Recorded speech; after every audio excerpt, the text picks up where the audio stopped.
우리에게 주시는 하나님의 말씀은 민수기 8장 14절부터 26절 말씀입니다. 너는 이같이 이스라엘 자손 중에서 레위인을 구별하라. 그리하면 그들이 내게 속할 것이라.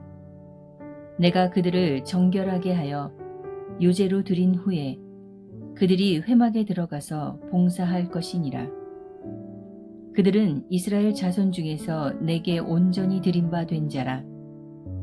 이스라엘 자손 중 모든 초태생 곧 모든 처음 태어난 자 대신 내가 그들을 취하였나니, 이스라엘 자손 중에 처음 태어난 것은 사람이든지 짐승이든지 다 내게 속하였음은 내가 애굽 땅에서 모든 처음 태어난 자를 치던 날에 그들을 내게 구별하였음이라. 이러므로 내가 이스라엘 자손 중 모든 처음 태어난 자 대신 레위인을 취하였느니라. 내가 이스라엘 자손 중에서 레위인을 취하여 그들을 아론과 그의 아들들에게 주어 그들로 회막에서 이스라엘 자손을 대신하여 봉사하게 하며 또 이스라엘 자손을 위하여 속죄하게 하였나니, 이는 이스라엘 자손이 성소에 가까이 할 때에 그들 중에 재앙이 없게 하려 하였음이니라. 모세와 아론과 이스라엘 자손의 온 회중이 여호와께서 레위인에 대하여 모세에게 명령하신 것을 다 따라 레위인에게 행하였으되 곧 이스라엘 자손이 그와 같이 그들에게 행하였더라. 레위인이 이에 죄에서 스스로 깨끗하게 하고 그들의 옷을 빨매 아론이 그들을 여호와 앞에 요제로 드리고 그가 또 그들을 위하여 속죄하여 정결하게 한 후에 레위인이 회막에 들어가서 아론과 그의 아들들 앞에서 봉사하니라. 여호와께서 레위인의 일에 대하여 모세에게 명령하게 하신 것을 따라 그와 같이 그들에게 행하였더라.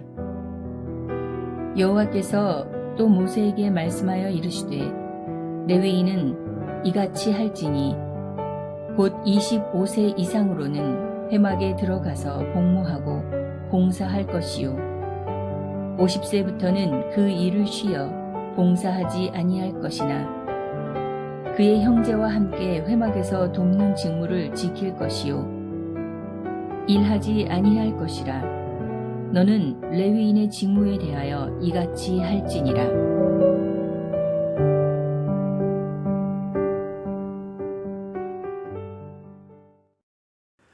민수기는 백성 민자의 셀수, 백성의 수를 세는 이야기입니다.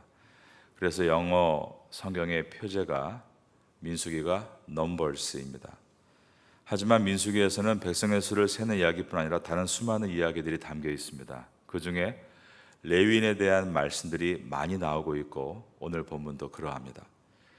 이스라엘은 12지파로 구성되어 있었는데 그 지파의 이름은 야곱의 12 아들들의 이름입니다. 그 중에 셋째 아들의 이름이 레위였습니다.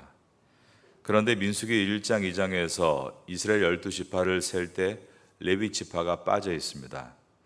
12 아들 가운데 셋째인 레위가 빠짐에도 12지파가 될 수 있었던 이유는 야곱의 11번째 아들 요셉이 2지파를 이루었기 때문입니다. 기근으로 일가족이 전멸당할 위기에 있을 때 애굽의 총리였던 요셉의 덕으로 온 가족이 살아난 공을 인정해서 야곱은 요셉을 장자라고 부릅니다. 그리고 요셉의 가문은 2지파를 이루게 되었습니다. 이것이 요셉의 2 아들의 이름을 딴 에브라임 지파와 므낫세 지파인 것입니다. 민수기 1장과 2장은 레위 지파를 제외한 이스라엘 12지파의 총 합계 수가 60만 3,550명이었다라고 기록하고 있습니다. 이어서 레위 지파의 총 인원수는 따로 민수기 3장과 4장에서 계수하게 되는데 2만 2천 명이었다라고 민수기 4장 39절은 기록합니다. 왜 이스라엘 백성 가운데 레위인들은 따로 수를 세웠는가? 그 이유를 설명하는 곳이 바로 오늘 본문 민수기 8장인 것입니다. 오늘 본문의 첫 절인 민수기 8장 14절을 보겠습니다.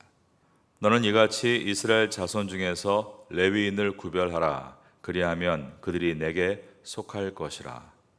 첫째는 레위인을 이스라엘 자손들로부터 따로 구별하기 위해 세웠습니다.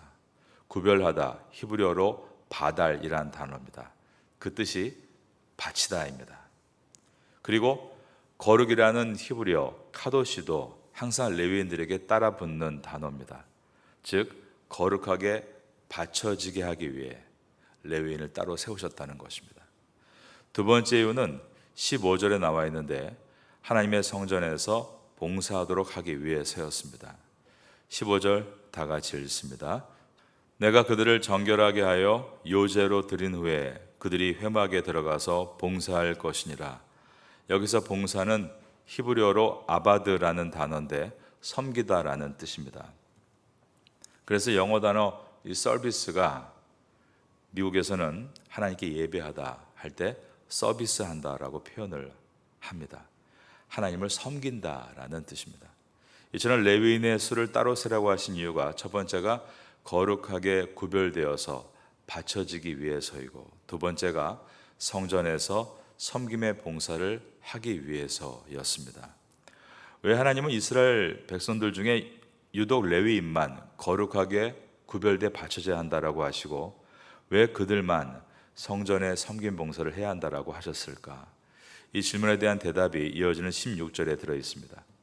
그들은 이스라엘 자손 중에서 내게 온전히 드림 바 된 자라. 이스라엘 자손 중 모든 초태생 곧 모든 처음 태어난 자 대신 내가 그들을 취하였나니 그들은 이스라엘 자손 중에서 내게 온전히 드림 바 된 자라. 레위인들은 이스라엘 백성 가운데 온전히 하나님께 바쳐진 자다라고 말씀을 하셨습니다. 그리고 앞으로 레위인들이 이스라엘 백성을 대표해서 온전하게 사명을 감당한다면 그것은 온 이스라엘이 잘 감당하고 있다는 것으로 여기시겠다라고 말씀하셨습니다. 즉 대표가 온전하면 그 대표가 속한 모든 사람들도 온전한 것으로 여겨주시겠다라고 하신 것입니다. 오늘 이 본문은 신구약 성경에서 그토록 유명한 대표성에 대해서 말씀하고 있습니다. 이스라엘 백성이 애굽에서 어떻게 나갈 수 있었는가, 이 내용을 다루고 있는 출애굽기 말씀은 출애굽, 출이 나갈 출, 애굽은 이집트를 한자로 풀어 쓴 것으로서 원래는 티끌 애자에 미칠 급, 애급이었으나 시간이 지나면서 애굽이라고 읽게 됐습니다. 출애굽기의 영어 성경 표제는 엑소더스죠. 탈출이라고 되어 있습니다. 이스라엘 백성들이 출애굽을 어떻게 할 수 있었는가? 하나님께서 10가지 재앙을 내리시는 동안 어떠한 재앙도 애굽인들이 이스라엘 백성들을 놓아주려 하지 않자 마지막 10번째 재앙으로 모든 장자가 죽는 죽음의 재앙을 내리십니다. 장자는 가족을 대표하죠. 그러므로 애굽 내 모든 장자를 죽인다는 것은 애굽 내 모든 사람을 죽이신다라는 의미였습니다. 위로는 애굽의 왕인 바로의 장자로부터 아래로는 감옥 안에 수감되어 있던 제수의 장자까지 심지어 짐승의 첫 새끼들도 모두가 죽었습니다. 출애굽기 12장 29절 말씀을 읽어드립니다. 밤중에 여호와께서 애굽 땅에서 모든 처음 난 것 곧 왕에 앉은 바로의 장자로부터 옥에 갇힌 사람의 장자까지와 가축의 처음 난 것을 다 치시매. 하지만 하나님께서는 같은 애굽 내에 있는 이스라엘 백성들의 장자들은 죽지 않도록 보호하셨습니다. 하나님은 너희들은 각 가정별로 어린 양 한 마리씩을 준비하고 그 양을 잡아 피를 문에 설주, 이 설주라는 것은 좌우의 기둥을 말합니다. 임방은 문 위쪽을 말합니다. 거기에 바르고 그 어린 양을 구워서 먹으면 죽음의 재앙이 너희의 집을 덮지 않고 넘어가게 될 것이다 라고 하셨습니다. 이스라엘 백성들은 하나님의 말씀에 순종해서 가족별로 양을 잡고 그 피를 문의 설주와 임방에 바르고 어린 양을 구워서 먹었습니다. 그러자 정말 주님의 약속대로 죽음의 재앙이 그 집을 넘어간 것입니다. 그러므로 그날을 기념하는 절기를 히브리어로 페사흐라고 하는데 우리말로는 어린 양의 대속의 피로 재앙이 넘어갔다라고 해서 한자어로 넘을 유, 건널 월. 유월절이라 부르고, 영어는 고유명사로 넘어가다, 패스오버가 유월절이라는 단어가 됩니다. 히브리인들은 애굽에서 400년 이상 종살이하면서 애굽인처럼 바뀌고 있었습니다. 우상을 섬기는 죄악의 도시에 섞여 살면서 누가 더 의롭고 누가 더 악하다라고 말할 수 없었다는 것입니다. 그들도 모두가 우상에 빠져 있었고 같은 죄를 짓고 있었습니다. 만일 공의의 하나님께서 정말 심판을 목적으로 애굽을 내려치신다면 유대인들이라고 살아남을 수 없었다는 것입니다. 그때 하나님께서 준비하신 방법이 바로 대표론입니다. 어린 양을 잡아 그 양이 대속 제물이 되어 죽으면 그 안에 속한 모든 가족은 살게 될 것이다. 이 말씀에 순종한 이스라엘 백성들은 모두가 살았습니다. 그때부터 이스라엘 백성들은 매년 한 차례씩 그 구원의 은혜를 기억하며 유월절을 지키게 되는데 이스라엘 3대 절기 중에 가장 큰 절기가 됩니다. 처음에는 허리에 띠를 띠고 서서 구운 양고기를 급하게 먹는 의식이었지만 1500년이 지나면서 예수님 시대 때는 의미는 그대로 갔되 이제 그 의식은 급한 두려움의 시간이 아니라 만찬의 분위기로 바뀌게 됩니다. 그래서 식사하는 동안 4번의 포도주 잔이 나오고 마짜라고 하는 누룩이 들어가지 않는 떡이 나오고 마지막 타이밍에 양고기를 먹는 애프타이저와 메인 요리가 되는 형식이 됐습니다. 예수님 당시에 예루살렘 성 안에 이 유월절 식사를 하려는 순례객들로 인산인해를 이루었는데 유대 역사가인 요세푸스의 글에 보면 1세기 때 예수님 당시 유월절을 지키기 위해 예루살렘 성 안에 모여든 순례객들이 잡은 양이 무려 25만 6천 마리였다라고 되어 있습니다. 율법에 따라 유월절 식사로 잡는 양의 한 마리는 10명당 한 마리로 규정이 되어 있었습니다. 10명당 한 마리의 양이 무려 25만 6천 마리가 도살됐다는 것은 숫자적으로 250만 명 정도의 사람이 모였다는 통계가 되지만 유월절 음식을 위해 잡는 양들 외에 또 성전에 예물로 드리는 양들이 많았기 때문에 학자들은 100만에서 150만 명이 유월절 기간에 모였을 것이다라고 추산합니다. 그리고 그 100만여 명의 각각 10여 명씩 방에 모여 유월절 식사를 해야 했기 때문에 그때 방을 구하기란 정말로 하늘의 별 따기와 같았습니다. 성경에 보면 예수님은 유월절 하루 전날 준비해 놓으신 방에서 제자들과 함께 유월절 식사를 하십니다. 누룩이 없는 떡이 돌아가고 4번의 포도주가 돌아가고 마지막 양을 먹는 과정에서 예수님께서 다음과 같이 말씀하셨습니다. 누룩이 들어가지 않는 떡을 찢어 나누어 주시면서 내 살인이 받아 먹으라 하셨고 포도주잔이 돌아갈 때는 이 포도주는 내 피니 받아 마시라라고 하셨습니다. 그리고 다음 날 유월절에 예수님은 어린 양이 되셔서 몸을 찢기시고 십자가에서 운명하셨습니다. 보라 세상지를 지고 가는 하나님의 어린 양이로다 라고 외쳤던 세례 요한의 고백과 같이 예수님은 인류의 모든 죄를 대신해서 유월절에 직접 하나님의 어린 양이 되셔서 십자가에서 죽으신 것입니다. 출애굽 당시에 하나님 명령에 순종해서 어린 양의 피를 바르고 먹은 이스라엘 백성들이 구원을 받았던 것처럼 누룩 없는 떡을 건네시며 내 몸이니 받아 먹으라 하시고 포도주를 건네시며 내 피니 받아 마시라고 하신 예수님을 믿는 모든 사람은 구원을 받는 성도가 되시기 위해 주님은 스스로 어린 양이 되셨습니다. 저와 여러분은 그 십자가의 은혜를 믿음으로 구원을 받은 하나님의 백성입니다. 신구약 성경 전체를 뚫고 지나가는 가르침이 대표론입니다. 로마서 5장 17절에 보면 한 사람의 범죄로 말미암아 사망이 그 한 사람을 통하여 왕노릇하였은즉 더욱 은혜와 의의 선물을 넘치게 받는 자들은 한 분 예수 그리스도를 통하여 생명 안에서 왕노릇하리로다. 우리는 죽을 수밖에 없는 죄인이지만 예수님께서 우리의 죄를 대신해 죽으심으로 우리가 그분 안에서 왕노릇하게 될 것이다 라고 말씀하고 있습니다.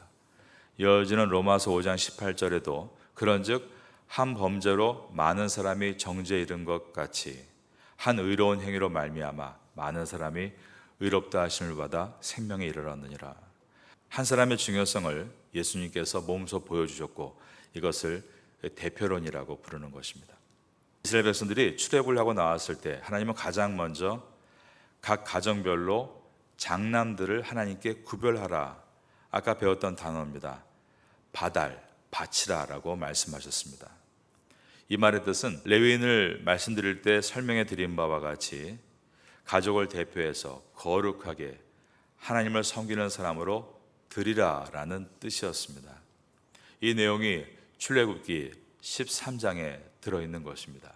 1절에 보면 여호와께서 모세에게 일러 이르시되 이스라엘 자손 중에서 사람이나 짐승을 막론하고 태에서 처음 난 모든 것은 다 거룩히 구별하여 내게 돌리라.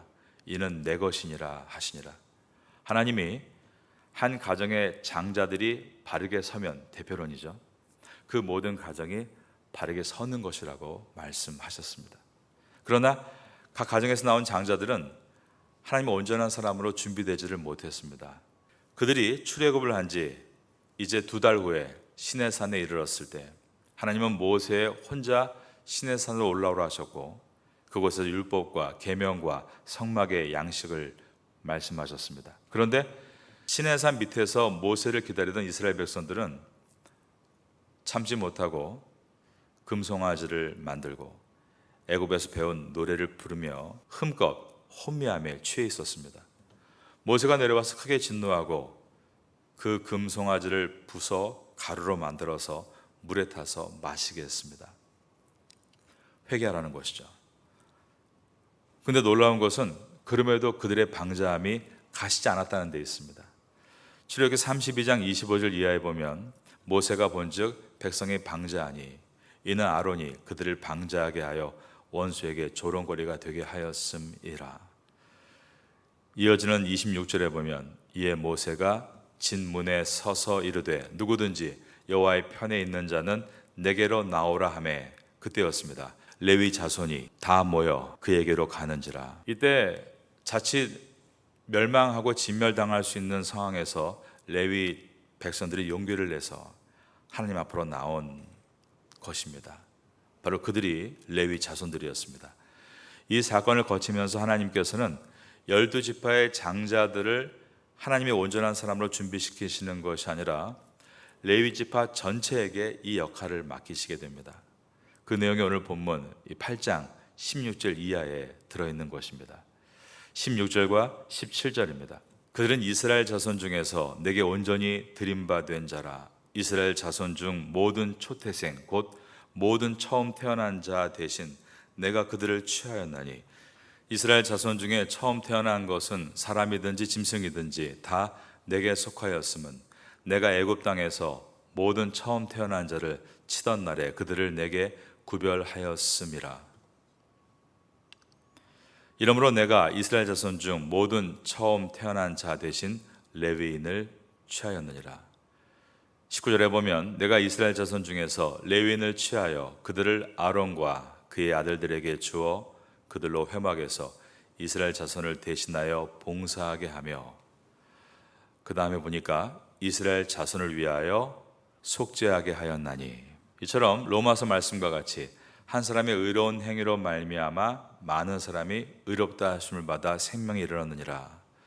예수님께서 몸소 보여주신 것처럼 하나님은 레위인을 의롭게 세우시고 그들의 수고로 인해 그 당시에 이스라엘 백성들이 수고했다라고 받아주시고 그들의 의로운 행위가 그 모든 백성들이 의롭다라고 여겨주시는 시금석으로 삼아주신 것입니다.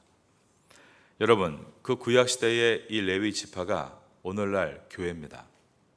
그리고 그 당시의 레위인들은 오늘날 크리스찬인 것입니다.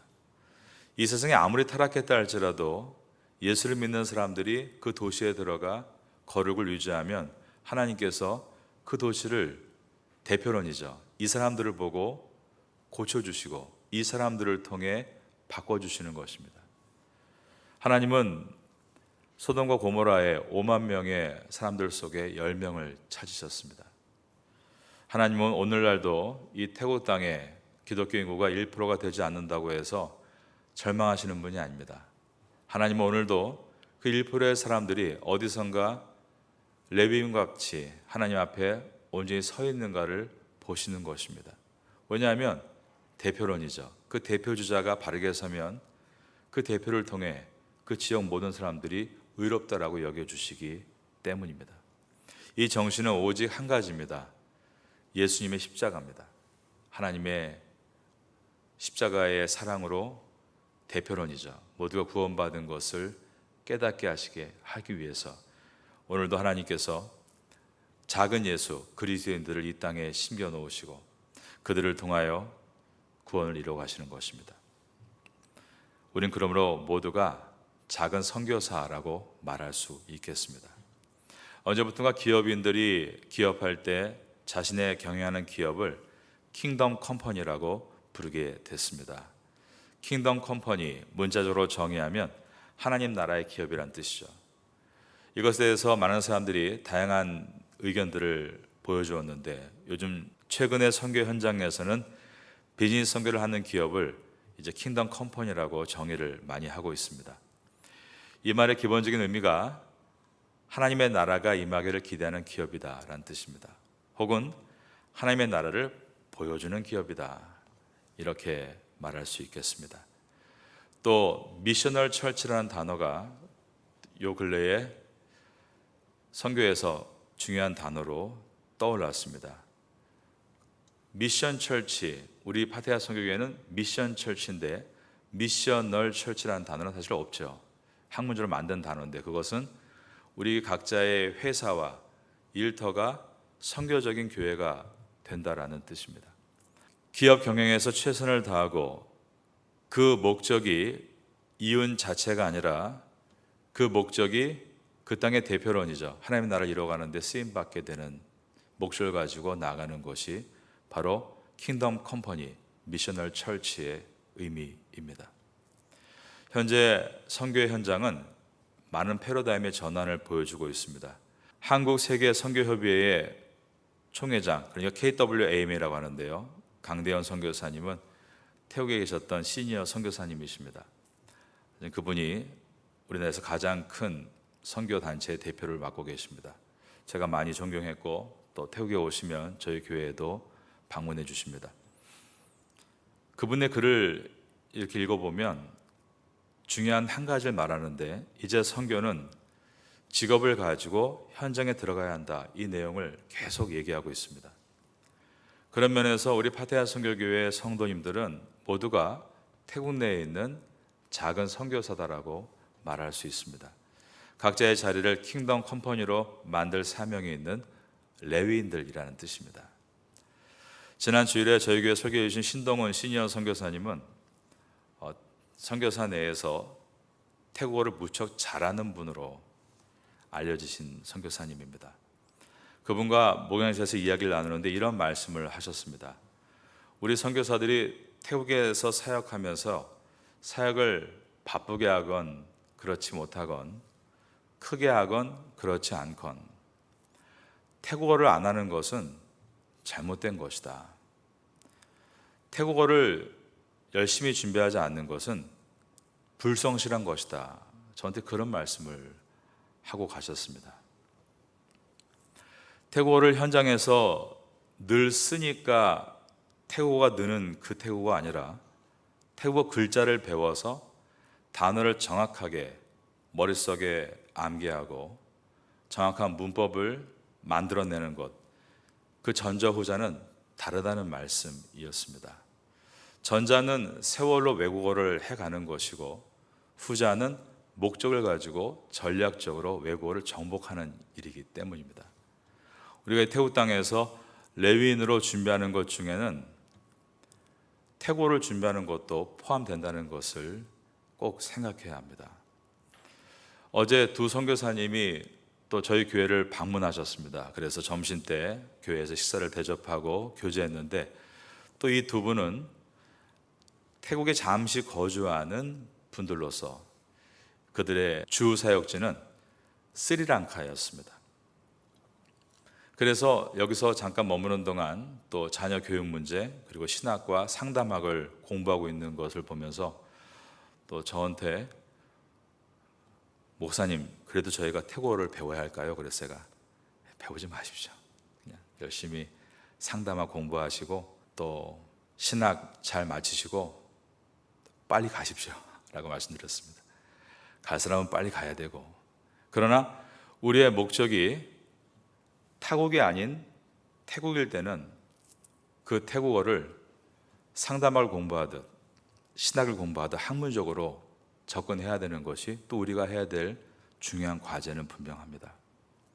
그렇게 목적이 정확하게 태국 밖이 아닌 태국 안이라면 우리가 등한시 해서는 안 될 일들이 분명히 있는 것입니다.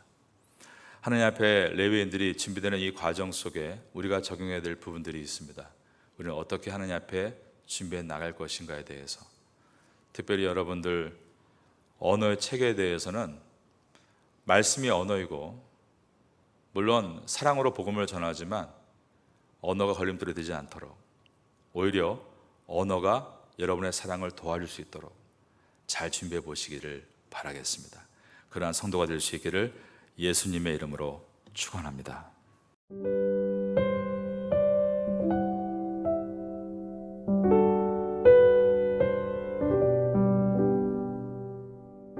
지금은 함께 기도하는 시간입니다. 4월 공동 기도 제목은 첫째, 선교를 위해 기도하는 교회가 되게 하소서. 둘째, 이 지역 교회들의 필요함을 채워주는 교회가 되게 하소서. 셋째, 지역사회를 섬기는 교회가 되게 하소서. 넷째, 태국 목회자들과 한국 선교사들을 후원하는 교회가 되게 하소서. 말씀을 붙잡고 기도하는 귀한 시간 되시기를 소망합니다.